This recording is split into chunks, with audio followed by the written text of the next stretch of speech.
We all lost a son, but Janelle really lost her son. They had a graveside ceremony and they televised it on TLC and they placed his urn in the ground, and it was really intimate and really tough to watch. But I just wanted to touch on a couple of things from the episode apart from that segment of the episode, because that segment of the episode was like the halfway point. There was a part before they went to the cemetery, and then there was a part after. And I just wanted to kind of expound on what my observations were from this, and very early on in the episode it was clear that Janelle and Christine were together with some of their kids. Not all of the kids were there for all parts of it. Mykelti and Tony were not present at all.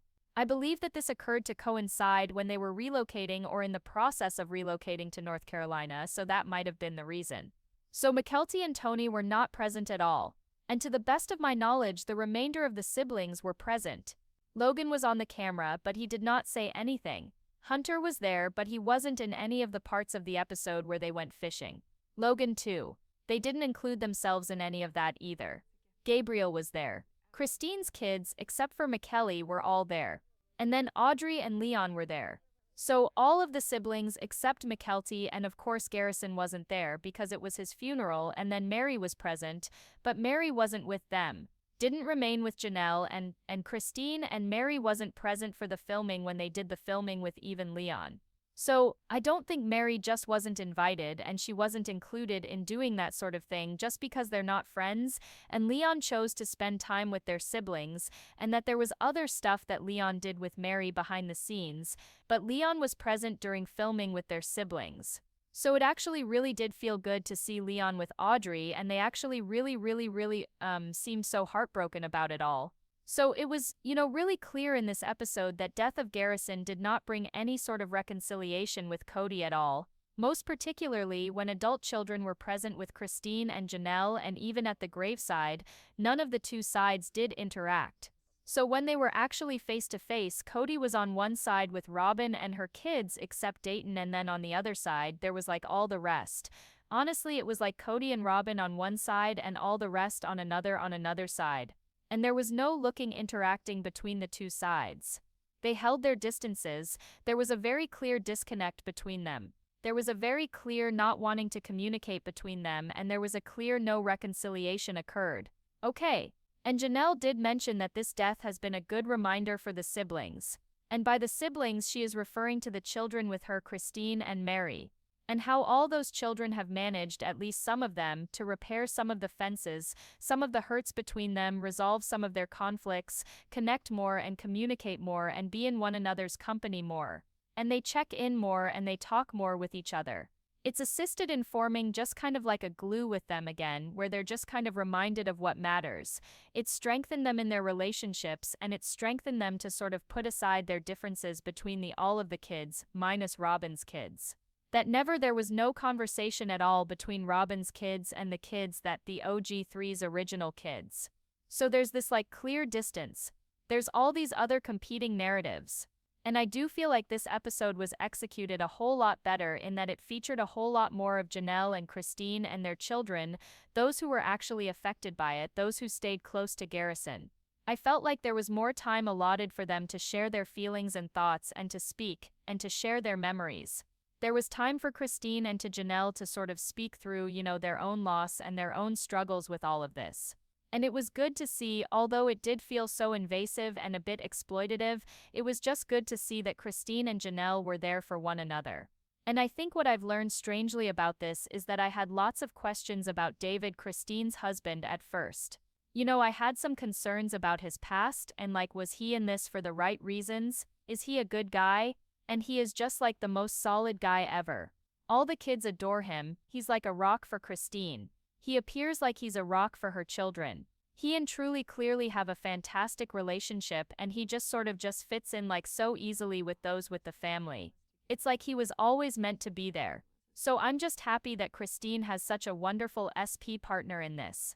So I guess that aspect of this has been probably the most. It shouldn't surprise me, but it's been the most. I'm just happy Christine once again has a good partner. I'm happy that she found the love that she desires. I'm happy that when she's going through something like this, she has individuals that she can count on. And then with Janelle, it was so clear that her boys are just sort of rallying around her and covering for her and being there for her and like just trying to take care of her even though they're mourning too. It's just clear that her boys are leaning in on her and taking care of her. So I'm happy she has that too. There was nothing really between Janelle and Kody where they had on-camera conversation or dialogue except at the gravesite when she gave him the urn and he put it in the ground. But even at the funeral they sat on opposite sides. They talked at totally different times. They were really separated. And I saw that when Kody was talking about Garrison, some of the siblings weren't even looking at him. They were sort of looking down, almost just not even interested in what he was saying. It almost felt like they sort of looked at it like it was very performative. So there was that. I guess I would have rather not have seen him get buried. Truly, I don't think I had to see that. But something at the end sort of awakened me, and it's something that other people have told me about that know them. It's that Madison having a sit down with Leon, and she said like I feel bad for Kody, but I feel really bad for Kody's kids. She did not even say Robyn's name. It was so obvious that like a lot of the problems with Kody clearly have to do with the way that he treated them. They have the majority of their problems are with Kody, yet they'll utter Kody's name but they won't say Robyn's name. So they won't refer to them as their siblings. So Maddie was like, if I could talk to Robyn's kids, I would tell them that I'm sorry if I ever hurt you. I'm sorry if I ever made you feel bad. I didn't feel that. I didn't mean to ever make you feel this way. And Leon said something and said, I just want to be able to talk to them. And I thought, gosh, that is so strange, right? What has Kody and Robyn done to those kids to have them poisoned so against all the rest of the children in this household? Why are the two siblings so set against one another? I know there's this whole the haves and the have-nots. The ones that are like Kody and Robyn who feel superior to everyone, and Janelle and Christine and Meri and their children on the other end of the spectrum.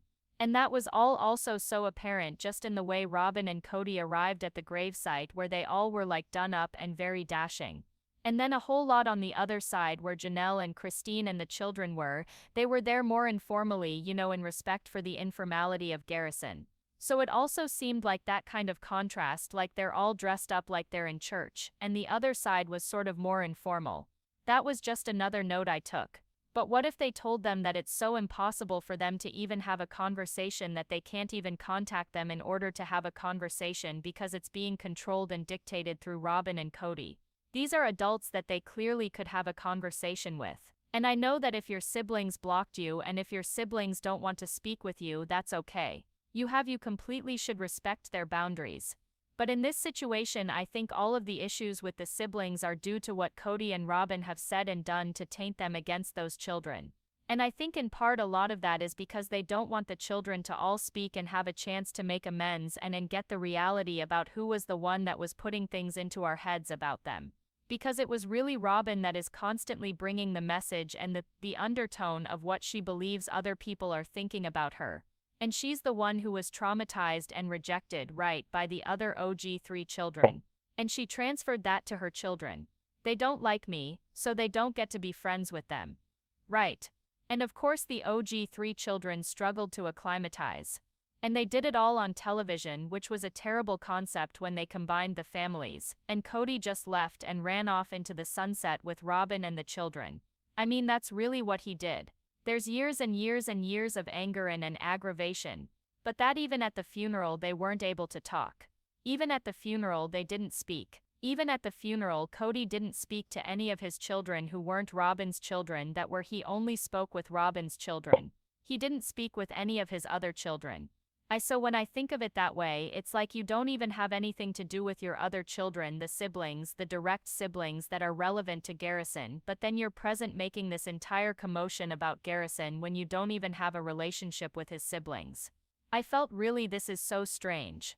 If you are a parent, how do you not cross over to the other side and be like, I'm sorry, I messed up? How do you not attempt to do everything you can to right? How do you not own up to the fact that you made a mistake? How do you not see that you might have done things differently? How do you continue in death to find a way to make things right? And so when they speak about Michaelia indicated that they behaved in such a manner while carrying out this process that caused her move to drift away from them. I believe this is what they're referring to. It is as if they do not care about the other children. All of this is being created for television, and when they get a chance to deal with those kids face to face, there is no discussion. And I know a lot of the children do not want anything to do with him, and that I do get that, but not even a try. It was just crazy. I did see Logan approach Robyn and the children, Brianna, Aurora, and hug them at the cemetery and graveside service. That was really the only one that I saw who was interacting that crossed over, but that's Logan. Logan is the peacekeeper in this family. So at the funeral, Tim, Kody's sister's husband and owner of the ranch, gave a sort of eulogy, but really a sermon, I guess. And he addressed squarely the pain of a mother and coping with losing a child and learning about how relationships work and how to put things from one another aside to repair fences. I felt like his message was timely and conveyed with empathy considering what's occurred in this family. I didn't think he would have set up Kody the way he did, and he said no one will get the sorrow of a father or a father's sorrow in regards to the death of Garrison. And I don't know if Kody told him to include that. I don't know if that was said because Tim wants the rest of the kids to realize that Kody is sorry for what he did and feels responsible for what he's done, and how he engineered all of this split and what he said about Garrison very publicly. But I think something else might have been said at the service. That was my one moment where I just didn't need to hear that. I didn't need to hear Kody being sorry because none of the way he acted with his other kids indicated that he had remorse. That was how I perceived it. For the most part, TLC handled this episode better. And Robyn was very non-existent during the episode, and she didn't seem to have feelings regarding Garrison. It was all Kody who brought his boy in, not we buried our son. Which if you're going to be a stepmom, Robyn, you should begin to look at Kody's children as your children too. But what do I know? So tell me what your impression is of this episode. Were you shaken? Did it make you uncomfortable? And what do you think about this continued split in the family? Let me know in the comments below. Don't forget to thumbs up this video. Don't forget to subscribe to my channel if you haven't already. And tap the bell so you never miss a video. Thanks heaps for watching. Bye guys.